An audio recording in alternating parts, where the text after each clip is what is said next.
자, 안녕하세요, 여러분. 이제 온라인 클래스 진짜 오랜만에 다시 시작하는 것 같다, 그죠? 이번 온라인 클래스에서는 우리 2차 고사 시험 범위의 마지막 단원이 될 6단원, 매체의 특성을 고려한 글 읽기, 간단하면서도 조금 임팩트 있게 수업을 해보겠습니다. 자, 지금 요 단원은 학습 목표가 매체의 유형과 특성을 고려하여 글의 수용과 생산 과정을 이해할 수 있다라고 되어 있어요. 자, 해서 뭐 지금까지 많은 과목들을 했었지만 우리 지금 하는 요 과목은 특히나 여러분들이 지금 가장 많이 사용하고 있는 매체와 관련해서 하는 읽기 활동이나 혹은 여러분들이 공부하는 방법이나 이런 것들을 어떻게 하면 더 비판적이고 주체적으로 수용할 수 있는지에 대해서 개략적으로 한번 훑어보고 가는 단원이라고 생각하시면 됩니다. 자, 그래서 첫 번째는 매체의 유형과 특성, 어떤 유형의 매체들이 있으며 각각의 특성은 무엇이 있는가를 살펴보는 거고요. 자, 그래서 보시면 크게는 인쇄 매체와 방송 매체와 인터넷 매체로 크게 나눌 수 있다라는 점입니다. 자, 그래서 우리가 익히 알고 있는 것처럼 인쇄 매체 안에서도 우리가 흔히 알고 있는 문자, 그다음에 사진으로 우리가 인지하고 있는 이미지도 구성이 되지만 방송 매체의 경우에는 문자나 이미지뿐 아니라 더하기 소리나 영상이 들어간다는 점, 그리고 인터넷의 경우에는 이 방송 매체의 특성 플러스 양방향의 성격을 가진다는 점이죠. 자, 그러고 보면 하나씩 하나씩 추가되는 점들을 가지고 있다라는 점에서 봤을 때는 지금 우리가 접하고 있는 매체의 경우에는 점점 더 기능이 다양해지고 있다라고 이해하시면 될 것 같습니다. 복잡하게는 생각하지 마시고 그런 경향이 있구나, 요 정도. 자, 그래서 세 가지의 유형에 따라 각각의 특징이 있었다, 그죠? 자, 그 다음에 이제 그러한 자료를 읽을 때는 어떻게 읽으면 되느냐. 첫 번째, 매체의 유형별 그 성격을 알았기 때문에 뭐가 있다고 했었죠? 인쇄 매체, 그리고 방송 매체, 그리고 인터넷 매체, 이렇게 세 가지가 있는데, 인쇄 매체의 경우에는 문자와 이미지, 사진 파일, 방송 매체의 경우에는 거기에다가 더하기 영상과 소리, 그리고 세 번째 인터넷 매체의 경우에는 그러한 특성 플러스 그것들이 양방향으로 소통이 가능하다는 점 등이 있었죠. 자, 이것들을 각각의 특성을 고려해서 적절한 독서 방법을 선택해서 읽어야 한다는 거. 자, 그 다음 두 번째는 매체를 통해서 글이나 정보를 능동적으로 수집하고 활용해야 한다는 거죠. 누군가가 제공해 주는 것을 그것이 진짜인지 가짜인지 알지도 못하는 상태에서 수동적으로 누가 갖다 퍼주니까 그걸 그대로 습득하는 것이 아니라 내가 필요로 하는 정보를 내가 직접 찾아낼 수 있는 능력을 키워야 한다는 겁니다. 자, 그 다음 셋째는 그 매체 자료가 전달하는 정보를 리터러시 능력이라고 하죠. 우리가 비판적이고 주체적으로 수용해야 한다라는 사실이죠. 가져다 주는 거를 수동으로 받지 말고 능동으로, 그리고 그 들어오는 매체에 대한 정보나 감상을 비판적인 자세와 주체적인 자세로 수용할 수 있어야 된다라는 겁니다. 자, 그래서 이 단원에서는 여러분들 스스로가 지금 내가 볼 수 있는 매체, 뭐 인쇄 매체이든 그것이 방송 매체이든 인터넷 매체이든 간에 저것이 옳고 그른지에 대해서 스스로 판단하고 비판해 가면서 볼 수 있어야 된다라는 점을 인지하고 수업해 보도록 하겠습니다. 자, 그럼 우리 교과서 186쪽을 보면서 매체를 통한 읽기를 한번 실행해 보도록 하겠습니다. 교과서에 보시면 가 글이 어느새 우리의 이야기라고 되어 있고요. 요거는 어떤 매체인지 한번 생각해 보면 우리가 처음에 시작할 때 했었던 매체에는 몇 가지 종류가 있다고 했더라. 매체는 인쇄 매체, 우리가 말하는 글자나 혹은 이미지를 이용하는 방법, 그 다음에 두 번째는 방송 매체, 그리고 세 번째는 인터넷 매체, 이렇게 크게 세 가지로 나눌 수 있다라고 했습니다. 자, 그렇다면 지금 우리 어느새 우리의 이야기다라고 되어 있는 이 장면은 어디에 해당될까요? 그지? 종이로 되어 있는 인쇄 매체는 아니고, 그리고 쌍방향, 그러니까 양방향의 소통이 가능한 매체도 아니에요. 그래서 요거는 우리가 말하는 방송 매체죠. 방송 매체이면서 요 매체는 공공의 이익을 위해서 사람들이 마음을 움직여 그것을 통해서 행동의 실천을 꾀하고자 하는 공익 광고입니다. 자, 공익 광고이고, 그렇다면 이제 한 컷씩 보면서 이것이 어떤 주제를 가지고 사람들의 마음을 움직여 설득하려고 하는지를 보면 되겠죠.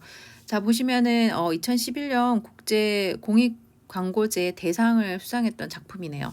자, 보니까 요렇게 지금 선이 그어져 있고, 그 다음 장면에 요렇게 이제 장면이 옮겨가면서 여기 그어져 있었던 선이 이렇게 보여지는 거죠. 근데 1컷에 있는 장면의 경우에는 뭘 표현하는 걸까요? 북극곰이 지금 현재 얼음 위에 고립되어 있다, 그죠? 왜냐하면 다른 얼음이 이렇게 얼어 있어야 건너갈 수 있을 텐데 지금 곰이 이동하지 못하고 있는 거지. 예전에는 곰들이 얼어있는 얼음들이 둥둥 떠 있었기 때문에 이걸 이렇게 건너갈 수 있었어요. 어느 정도는 수영해 가서 북극곰 수영할 수 있으니까. 근데 지금은 사실 100km 정도를 수영해 가도 그 다음 얼어있는 빙하를 만나지 못해서 익사해서 죽는 북극곰들이 굉장히 많이 지금 발생되고 있다고 합니다.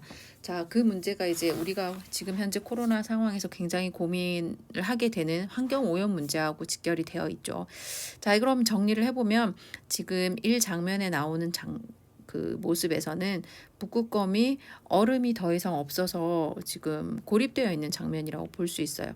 그러면 북극곰의 상황은 얼음이 없어서 얼음이 이제 녹아버린 거죠. 녹아 더 이상 갈 수 없어서 고립되어 있는 장면입니다. 그렇다면 여기 이 장면에서는 그럼 뭘까? 여기 비슷한 엉덩이 부분이 있는데 사람에게도 일어나고 있다는 얘기죠. 자, 사람들에게는 어떤 일이 일어나냐면 물이 불어나서 자동차를 범람할 만큼의 물이 불어났으니까 홍수겠죠. 홍수에 의한 고립입니다.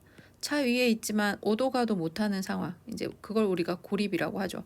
자, 그러면 북극곰은 얼음이 없어서 더 이상 오고 갈 데가 없고 사람들은 자연재해에 의해서 불어나는 물에 의해서 차 위에 올라서서는 오도 가도 하지 못하는 지금 고립된 상황이라는 점에서 그 고립이 주는 의미에서는 공통점을 가지고 있다라고 볼 수 있겠죠. 자, 고립되어 있다는 거. 자, 그럼 그 다음 장면 보면 지금 자연상에서 이 사막화 현상에 의해서 더 이상 먹을 것이 없어 황폐해져 있는 이 사막에 동물의 뼈만 이렇게 남아있는 상황이죠. 자, 보면 오른쪽 모습은 어떻게 되어 있어요? 우리가 농경지라고 알고 있는 그 땅에 너무나 가물어서 더 이상 이곳에 작물이 생성을 할 수 없는 상황이라 어떻게 된 거야? 요렇게 되어 있었던 장면이 펼쳐지는 거죠. 버려져 있는 이 황폐한 땅에 농기구만이 버려져 있는 상황이죠. 자, 그럼 정리를 해보면 삼신에서는 지금 사막에는 더 이상 어떤 먹을 것이 없어서 동물의 뼈만 버려져 있는 거지.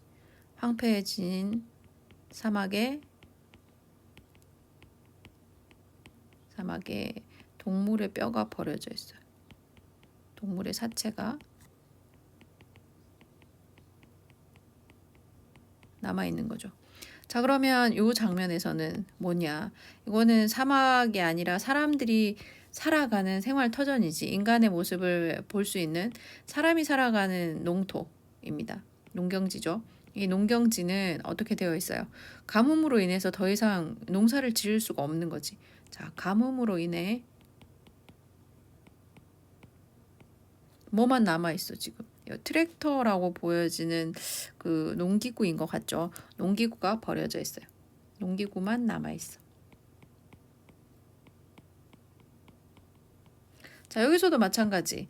지금 사막의 현상이라고 할 수 있는 자연에서는 동물의 뼈가 남아있은 채 황폐해져 있고 사람이 살아가고 있는 농경지에는 농기구만 남아있으면서 생명을 키울 수 있는 땅이 아닌 가뭄이라고 하는 재해를 안고 있는 거죠. 자, 이 장면에서도 알 수 있듯이 북극곰과 사막이라고 하는 것은 우리랑 별개의 마치 거대한 거대한 거리에 있는 혹은 나와는 좀 별개의 자연이나 뭐 동물에게만 속한 것처럼 보이지만 지금 이 문제들은 사람에게도 똑같은 장면과 똑같은 고립과 똑같은 잔재한 모습으로 지금 우리의 이야기로 다가오고 있다. 이것은 그냥 남의 이야기가 아니라 이미 벌써 우리 삶에 굉장히 근접하게 다가오고 있는 심각한 문제다라는 것을 어때요? 자연과 인간의 모습을 이렇게 대응해서 보여주고 있는 거죠. 자, 요거 이제 그 다음 장면인 187조까지 이어서 볼게요.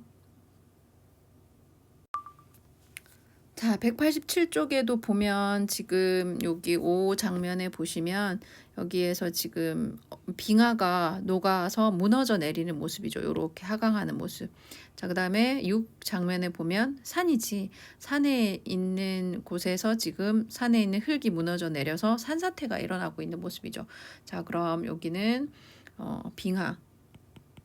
빙하가 무너져 내리는 것이고 오른쪽에 육시는 산이 무너져 내려서 산사태가 일어나고 있는 거지.